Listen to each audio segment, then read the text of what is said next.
बदर जमान जैसे ही अपने बंगले के दरवाजे पर आया, सामने अपनी आंखों से शेर को खदीदा देखा तो उसका दिल जोर से धड़का। उसे लगा जैसे आज उसकी मौत खुद चलकर उसके पास आ गई हो। शेर का चेहरा, उसकी आंखों में वो गुस्सा, वो बदला, ऐसा लग रहा था जैसे आज कोई बड़ा तूफान आने वाला है। शेर ने आवाज दी, चाचा जान कहाँ जा रहे हैं? शायद आप भूल गए हैं, मेरा काम अभी बाकी है। बदर जमान की रूह कांप गई। तुम यहाँ क्या कर रहे हो? वही जो आप कर रहे थे, हिसाब करने आया हूँ। शेर ने जोर से दरवाजे को धक्का दिया और अंदर घुस गया। बदर जमान भागने लगा, लेकिन शेर ने उसका हाथ पकड़कर उसे खींच लिया।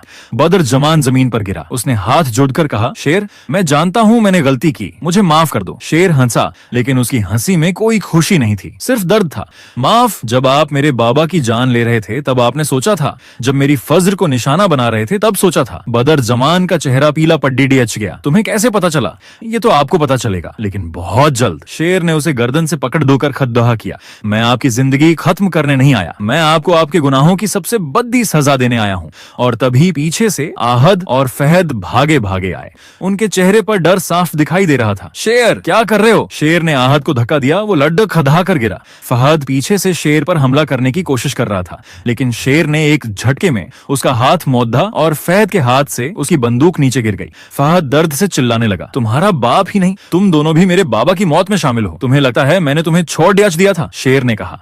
आहद ने पीछे मुद्द कर बदर जमान की तरफ देखा और बदर जमान ने उसे आंखों से इशारा किया, भाग जाओ। लेकिन आहद के भागने से पहले ही दो काले कपड़े पहने हुए लोग पीछे से आए और उन दोनों को पकड़ लिया। आहद और फहद घबरा गए। कौन हो तुम लोग? उनमें से एक आदमी ने शेर से कहा, शेर भाई जैसा आपने कहा था हम इन्हें लेकर जा रहे हैं। शेर ने हंसकर कहा, ले जाओ, और याद रखना इनकी मौत ऐसी हो कि बदर जमान की रूह कांप जाए और दुनिया को लगे कि यह हादसा था, कोई कत्ल नहीं। बदर जमान ये देखकर जोर से चिल्लाया, नहीं, मेरे बेटों को कुछ मत करना। शेर तुम क्या कर रहे हो? वही जो आपने किया था, जमीन के सौदागर। आपने मेरे बाबा से जमीन छीन कर उन्हें मारा था, अब मैं आपसे आपके बेटे छीन कर आपको मारूंगा। शेर ने कहा और फिर बदर जमान को एक कमरे में बंद कर दिया और ताला लगा दिया। अब आप यहीं रहेंगे और यहीं से अपनी आंखों से देखेंगे आपके बेटे कैसे तड़प तड़प कर मरते हैं। और फिर शेर वहां से निकल गया। दूसरी तरफ फज्र बहुत परेशान थी। उसे अचानक से एहसास हुआ कि वह शेर की वजह से ही जिंदा है, वरना फहद और आहद ने उसकी जान ले ली होती। वह मलिक शुजात से मिलने के लिए बहुत बेचैन थी। हॉस्पिटल के बेड पर लेटे हुए फज्र ने खुद से कहा,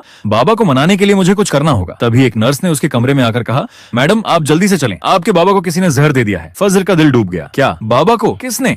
हमें नहीं पता, लेकिन उनकी हालत बहुत खराब है, वो आपको देखना चाहते हैं। फज्र फौरन हॉस्पिटल से भागी, लेकिन जैसे ही वह बाहर निकली उसने देखा कि मलिक शुजात की गाड़ी के पास कुछ लोग खड़े हैं। वे मलिक शुजात को एक काले रंग की गादी में बिठा रहे थे। फज्र ने चिल्लाकर कहा, बाबा, लेकिन किसी ने उसकी आवाज नहीं सुनी। तभी पीछे से एक कार आई और फज्र को खींचकर अंदर बिठा लिया। फज्र घबरा गई। कौन हो तुम लोग? ड्राइवर ने पीछे मुद्दा कर देखा। आपको कोई नहीं बचाएगा फज्र, क्योंकि आपने शेर पर भरोसा किया। फज्र को एहसास हुआ तुम बदर जमान के आदमी हो। ड्राइवर ने हंसकर कहा, नहीं, मैं वही हूँ जिसे आपने सबसे ज्यादा धोखा दिया। फहद। फज्र को धक्का लगा। फहद, तुम तो मर गए थे। मर गए थे? फहद ने कहा, ये तो मेरी चाल थी ताकि मैं शेर पर इल्जाम लगा सकूं और तुम मेरी तरफ वापस आ जाओ। झूठ। फज्र ने कहा, तुम जिंदा हो? तुम यहाँ क्या कर रहे हो? तुम्हें वापस लेकर जा रहा हूँ उस जगह जहाँ से तुम कभी वापस नहीं आ पाओगी। फज्र को लगा जैसे वो कोई बुरा ख्वाब देख रही हो। फहद जिंदा था और मलिक शुजात को भी उसी ने उठाया था। फज्र की आंखों से आंसू बहने लगे। उसने रोते हुए कहा, फहद मुझे छोड़ दो। नहीं फज्र, अब नहीं। उसी समय शेर को पता चला कि फज्र और मलिक शुजात दोनों ही गायब हो गए हैं। उसे एहसास हुआ कि बदर जमान ने कोई नई चाल चली है। शेर के पास एक ही रास्ता बचा था, उसे फहद और आहद को ढूंढना था। शेर ने अपने आदमी से कहा, जहां भी हो ढूंढो उन्हें, मुझे पता है बदर जमान ने उन्हें छुपाया है। दूसरी तरफ ताज बीबी को पता चला कि मलिक शुजात और फज्र दोनों ही गायब हैं। वह डर गई। ये सब क्या हो रहा है? समीरा ने कहा, ताज बीबी, हमें शुजात को ढूंढना होगा वरना बहुत देर हो जाएगी। ताज बीबी ने कहा, लेकिन कैसे? हमें नहीं पता कि वो कहाँ है। तभी एक आदमी आया, ताज बीबी, मैंने आपको फोन किया था लेकिन आपने मेरा फोन नहीं उठाया। बदर जमान ने मलिक शुजात को अगवा कर लिया है। ताज बीबी ने सिर पर हाथ मारा। ओ मेरे अल्लाह, ये क्या हो रहा है? शेर को पता चला कि मलिक शुजात को एक जंगल में रखा गया है। वो बिना सोचे समझे वहां भागा। जब वो वहां पहुंचा तो उसने देखा कि मलिक शुजात को जंजीरों से बांधकर रखा गया था और उनके सामने फहद और आहद खड़े थे। फहद ने कहा, शेर तुम आ गए? मैं जानता था तुम आओगे। तुम दोनों जिंदा हो? शेर ने कहा, ये सब तुम्हारी चाल थी। फहद ने हंसकर कहा, हाँ, मैंने सोचा क्यों ना तुम्हें और तुम्हारे बाप को एक ही दिन में खत्म कर दूं। और तभी फहद ने अपनी जेब से एक चाकू निकाला और मलिक शुजात की तरफ बढ़ा। शेर ने चिल्लाकर कहा, नहीं फहद, क्या कर रहे हो? वही जो तुम्हारे बाप ने किया था, मेरे बाप की बेइज्जती। फहद ने चाकू हवा में उछाला, लेकिन अचानक से किसी ने पीछे से फहद को पकड़ दच लिया। वो कोई और नहीं, बदर जमान जमान था। शेर और फहाद दोनों ही चौंक गए।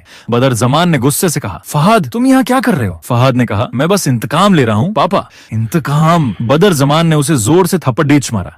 मैं तुमसे कह रहा था शेर के साथ कोई गेम मत खेलना, लेकिन तुमने मेरी बात नहीं मानी। शेर ने कहा, तो आप क्या चाहते हैं? मैं चाहता हूँ मेरी बीवी और मेरे बच्चे से शादी करो, बदर जमान ने कहा। शेर हैरान रह गया, क्या ये क्या कह रहे हैं आप? मैं सच कह रहा हूँ शेर, मैं तुम्हारी तरफ हूँ। मेरा प्लान ये था कि मैं तुम्हारे और फजर की शादी करवाऊंगा ताकि हम दोनों खानदान एक हो जाएं, लेकिन तुम और तुम्हारे बाप ने मेरी बात नहीं मानी। शेर ने कहा, यह सब झूठ है। नहीं, ये सच है।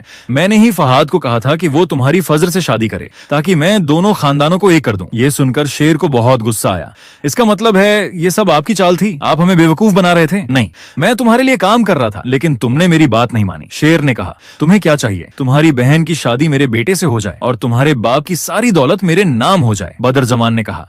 शेर को गुस्सा आया, उसने अपनी बंदूक निकाली। अब तुम्हें मौत से कोई नहीं बचा सकता। तभी फहाद ने पीछे से बंदूक निकाली और बदर जमान को गोली मार दी। पापा! आहद चिल्लाया। शेर को समझ नहीं आया कि क्या हो रहा है। तभी फहाद ने आहद की तरफ बंदूक की। आहद, तुम यहाँ क्यों आए? आहद ने कुछ नहीं कहा, लेकिन उसकी आंखों में आंसू आ गए। तुम मेरे प्लान में नहीं थे, फहाद ने कहा। तुमने मुझे धोखा दिया, तुमने अपने भाई के साथ धोखा दिया। आहद ने कहा, मैं तुम्हारा साथ नहीं दे सकता फहाद, तुम गलत हो। फहाद ने हंसकर कहा, गलत? मैंने तो वो किया जो मुझे करना चाहिए था। तभी फहाद ने आहद को भी गोली मार दी। शेर को समझ नहीं आया कि क्या हो रहा है। फहाद दोनों लाशों के पास गया और उन्हें जमीन पर फेंक दिया। शेर, अब तुम मेरे साथ हो या उनके? फहाद ने पूछा। शेर को लगा जैसे वो किसी बुरे ख्वाब में फंस गया हो। तभी एक आदमी पीछे से आया और फहाद को पकड़ लिया। तुमने अपने ही भाई को मार डाला। फहाद ने कहा, यह सब तुम्हारी वजह से हुआ है। शेर, नहीं, ये सब तुम्हारे गुनाहों की वजह से हुआ है, शेर ने कहा। और फिर उसने फहाद को खींचकर मलिक शुजाद के सामने लाया। मलिक शुजाद ने गुस्से से कहा, फहाद तुम जिंदा हो? हाँ,